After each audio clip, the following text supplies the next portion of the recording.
Chester Bowles. And for those of us who grew up in eastern Connecticut, there was no choice but to have a strong affinity for India. And it's great, of course, to have our ambassador here from India, a great friend to all of us, the DCM, Taranjeet, who was of immense service to all of us when we went to India on a regular basis. Let's see if we can hear it for Taranjeet here. And I want to just spend 2 seconds on the importance of all of you participating in this democratic process, because it's very easy to think of those of us at the head table with titles and positions, Dr. Reddy and others, as the key to this relationship. But the reality is, the key is all of you bringing to the attention of new members of Congress, of people at every level of government, the importance and the connectivity of this relationship. Whether it's our institutions or our economy, there is no better relationship than that between the United States and India. There frankly was a cloud during the Cold War, as much our fault as anybody else's. But now, with the Cold War behind us, the fundamental similarities in our desires and commitments makes it clear that America and India will walk a path together as we help the world meet the great challenges. I want to say for all of my friends that we will be great partners. A number of us recently sat down with John Chambers of Cisco Systems, one of the most profitable and fastest growing companies in the world. He said to us the first place he looks for partnership of all the countries in this planet, says the first place he looks to is India, for their development of technology, for their leadership in science and education. Together we will meet the challenges of the world, whether they're economics or in health, whether they are political or defense, whether it is terrorism we fight together or fight to cure people of the scourges of this earth. America and India working together will build a brighter future, and I want to thank all of you for participating in that effort. Thank you very much. Okay, 3 additional members have walked in, and I'd like to introduce Ms. Shelley Berkeley from Nevada,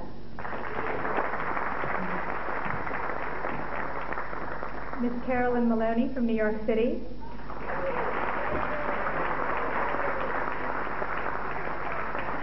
Mr. Nick Lamson from Texas,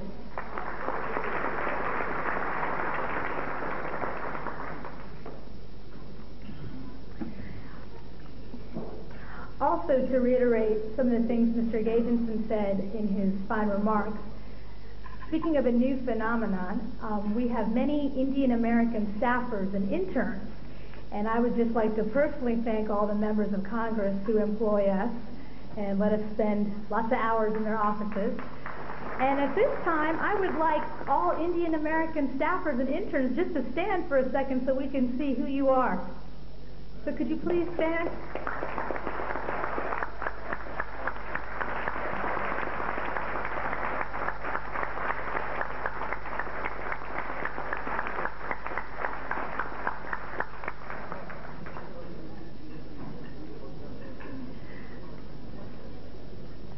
And I see Mr. Jim Maloney has walked in from Connecticut.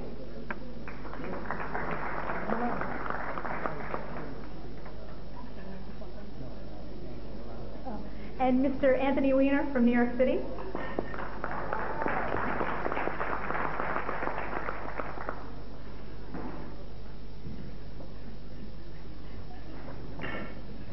At this point, I'd like to call upon Congressman Frank Pallone.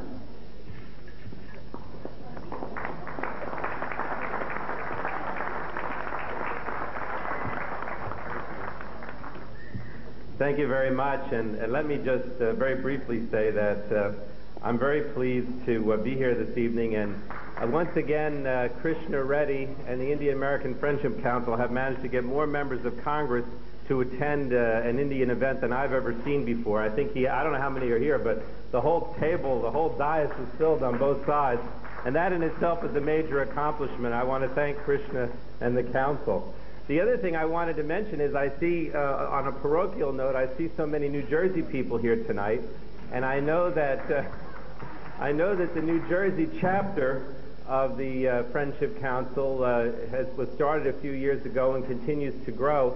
And once again, Krishna, I think it's a statement to the fact that you emphasize the grassroots. You reach out to, and the Council reaches out to members individually to help us politically. And now with the various chapters that are starting all over the country, I think there's even going to be more grassroots activity, which I think is so important, because I believe ultimately that the India Caucus and those of us in Congress are only able to be successful in dealing with the issues that impact the India community or impact India-U.S. relations, because we have so many Indian Americans that act on a grassroots level, write to us, call us, meet with us, help us politically. That's what it's all about, and that's why this dinner is successful and why the community, I think, is so successful in getting its point across. I just wanted to mention three things very briefly, if I could, on a substantive level. First of all, I think when Gary Ackerman mentioned the Burton Amendment and the fact that it was withdrawn, I know people increasingly think that, well, the Burton Amendment comes up every year and it's sort of a dead issue, but it's not, because you know that even though he withdraws the amendment, he continues with a small group, much smaller than our India Caucus, but a small group, to continue to spread basic untruths about India and what goes on in India. And it's a policy of trying to divide India and Indian Americans. What we do in our India Caucus is to try to bring people together. We are knowledgeable of the fact that there are problems sometimes with regard to the Christian community or the Sikh community or in Kashmir, but our goal is to have a united India just like we have a united United States, and not to stress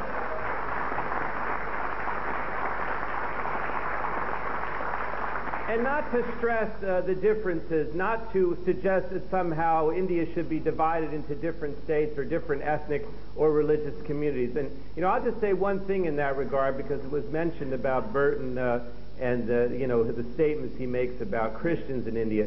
I remember in Edison, New Jersey, I went to a temple. We have several. I think many of you know we have 4 or 5 Indian temples in Edison, New Jersey.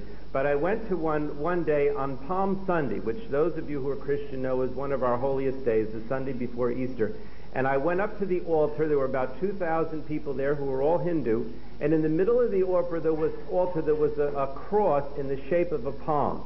And I said to the priest, I said, "What is that doing on your altar?" And he said, "Don't you understand, Congressman, that we celebrate all religions? It's Palm Sunday." And that said it all to me. That really said it all to me.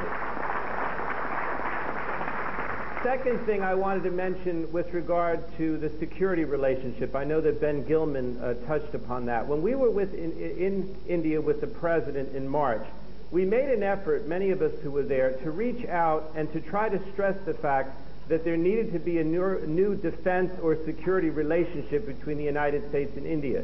And you know, some of you know that many of my colleagues are concerned over the fact that in the last few weeks there have been these reports from reliable intelligence agencies, U.S. intelligence agencies, about China continuing to pass missile technology and information to Pakistan.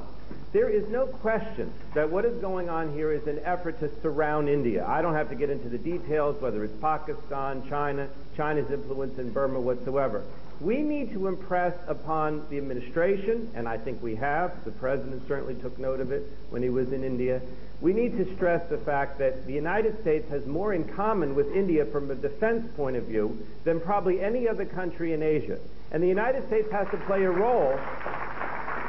The United States has to recognize what's going on with China, with Pakistan, and what the impact is not only on India, but on our whole Asian policy. And we will continue to do that. You know that we've already made an issue of this with regard to China, bringing it up in the Senate, bringing it up in the House in the context of a permanent trade relationship, and we're going to continue to play that card. The third thing I wanted to mention, again, you know that we're all getting ready for the Prime Minister to come here in September to follow on the very successful trip by President Clinton. Obviously, a key part of that is economic. I'm not kidding anybody here to say that as the economic relationship, the trade relationship grows between the United States and India, that will increase the closeness of our two countries and make it so that we can accomplish more in bringing the two countries together.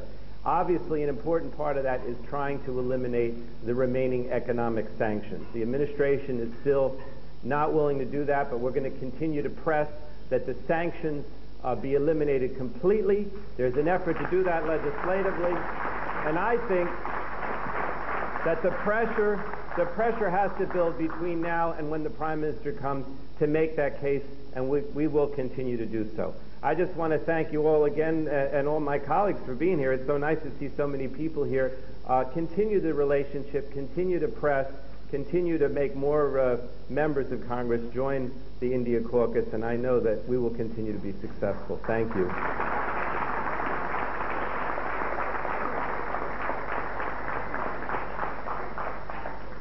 At this time, we'd also like to introduce Ms. Jan Schakowsky from Illinois.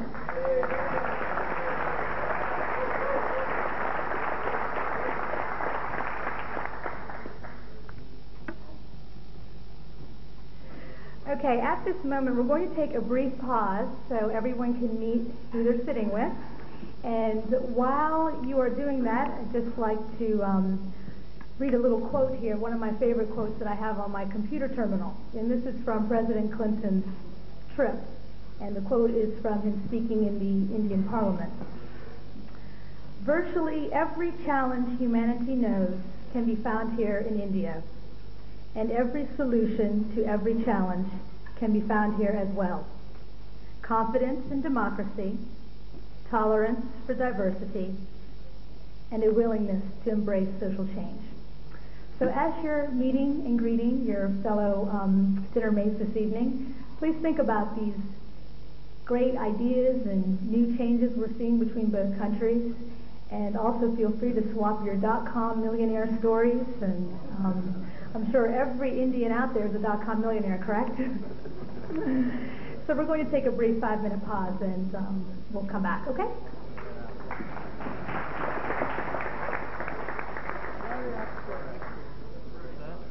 Very happy to have you.